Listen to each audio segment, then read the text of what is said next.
What's going on, guys? It's Cutie Paintball, and today we're going to be doing a first impressions video on the MacDev Prime.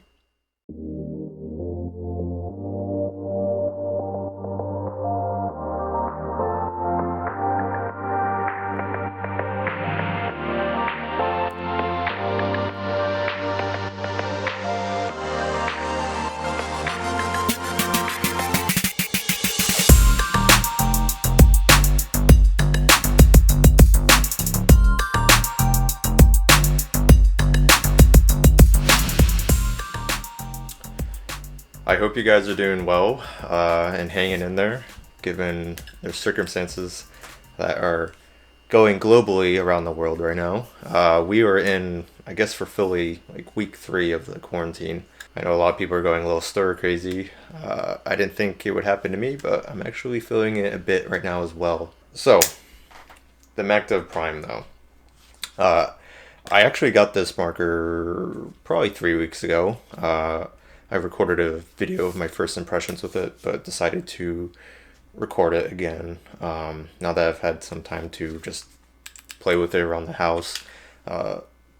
Obviously, 3 weeks ago, when the quarantine started, there were no fields allowing paintball anymore. So this has just been sitting on my shelf and occasionally allowing me to pick it up and kind of just play with it, take it apart, tinker with it. So my initial first impressions of the MacDev Prime is that it is a relatively long marker. When I first got it, I was expecting it to be around the size of a Lux X Ice, a XLS maybe, but the marker is quite a bit bigger. As you can see from a massive trigger guard, kind of similar to the Lux and Shocker systems. You also have a massive gap between the front grip and the trigger guard. I mean, there's plenty of room for players to wrap their hands around it. It's a relatively small front grip on the Prime, but you can get a pretty comfortable position ergonomically with this marker. The back grip is nice and comfy. It has a pretty, I mean, it's angled, yes, but it's pretty straight in comparison to some other markers. Nice thin frame you can easily wrap your hands around. Yeah, I think this marker has really nailed it in terms of ergonomics. I think it's particularly really nice for people who like long markers. I think people with really large hands, tall players will really find this marker super comfortable. So yeah, overall with ergonomics, I'm fairly impressed with it. The trigger system, again, actually pretty good. I actually really like the shape of it. The adjustability is more than adequate. There's quite a long range of adjustability, pre, post, actuation points, tension resistance. For being a spring trigger, it's actually fairly nice. Better than some magnetic triggers you may find on other markers. The trigger is rather snappy and but decently well dampened, so no complaints there at all. The overall build quality seems to be pretty nice. The anode is kind of like a dust sort of finish. I think I've seen some regular primes with a polished finish, which look really nice. Definitely the new XCS you'll find in a high polish finish. But this dust finish here kind of has like a granulated sort of specularity, I guess, with when the lighting kind of hits it. It's still a relatively beautiful marker. The milling is pretty simple. I actually feel like the marker would look just as nice with just a nice smooth tube to it. Kind of like the old MacDev guns in the day. They didn't really need to do anything fancy with it, as in itself the marker is a pretty good looking gun. The back trigger, the grip frame has been updated to the new XTS model. Now a lot of people complain that the Prime's or the MacDev's rubber composition was very hard and plasticky, which I definitely agree. The front grip is very much that.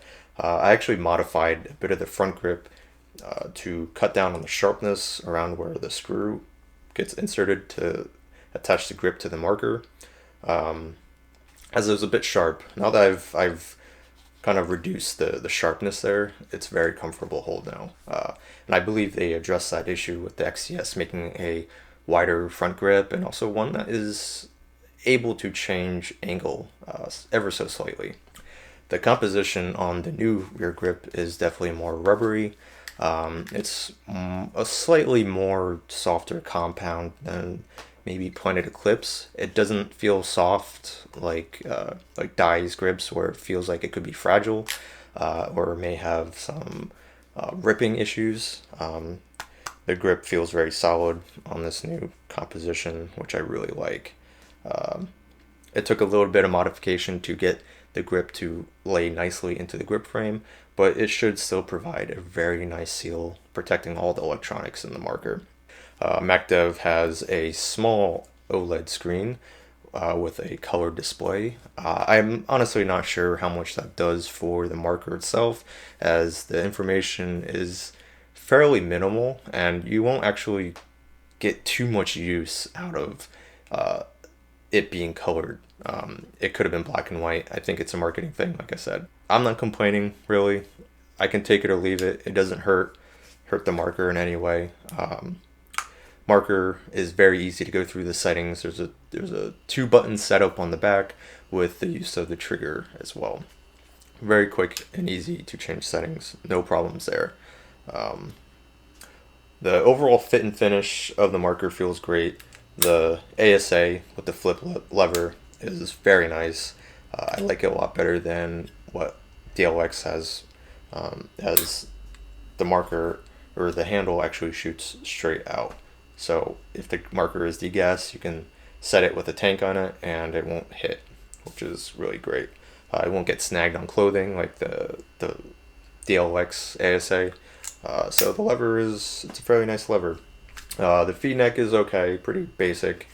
The eyes require a Allen key to remove. Back cap, lift the cap, pull out the bolt. Very simple. The infinity drive, pretty simple system, very reminiscent to a Gamma Core. I found that it doesn't have a long spool in the engine like the Gamma Core does, which is kind of interesting, or kind of similar, or just like how the Lux also does. This does not have that. The engine has a very, very soft but fast, snappy shot to it, which I personally really like out of my spool guns. The marker shoots at 105, I believe, or 100 psi operating pressure. Very, very low, super low. I think it's the lowest out of the current high ends that are out right now, which is, I guess, part of the marketing that you can kind of say. But as you can see from the size of the bolt, the overall volume is quite large inside, so I'm not very surprised that the operating pressure would get so low. The overall package of the marker itself, it comes in a marker case around the size of a PE, between a PE and Dai's DSR case. It comes with the Shift 2 barrel kit, which is a front barrel and back barrel with 4 inserts, a 677, 681, 685, and 693. I believe they are now on the Shift 3 kit. I'm not exactly sure how those work, or what's different about those, aside from maybe milling and porting. But the system seems to be kind of similar between like a Freak and an Aculock system, where you break the barrels in the center, you slide in the insert through the center, and then you connect the two ends together, and it kind of locks that insert in place. Seems like a pretty basic but sufficient barrel. Plenty of backs were provided, or bore sizes, to get good paint to barrel matching. So no complaints there. I'm really looking forward to using it though. What else? It comes with a small spares kit. Very small. Nowhere near like PE.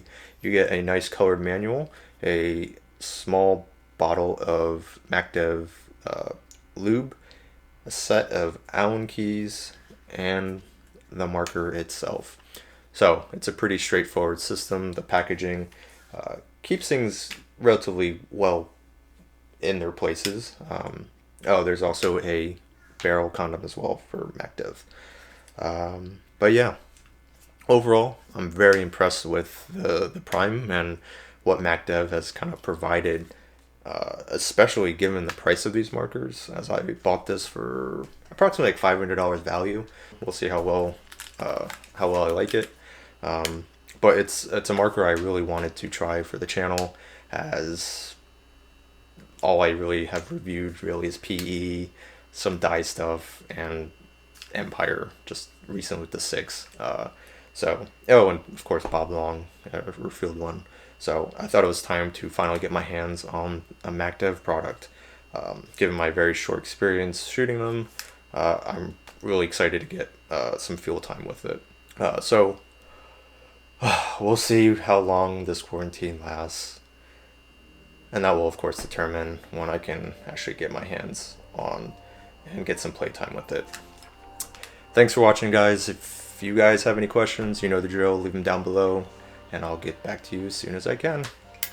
Stay healthy, everyone. Stay safe, and I'll catch you guys in the next video. Later.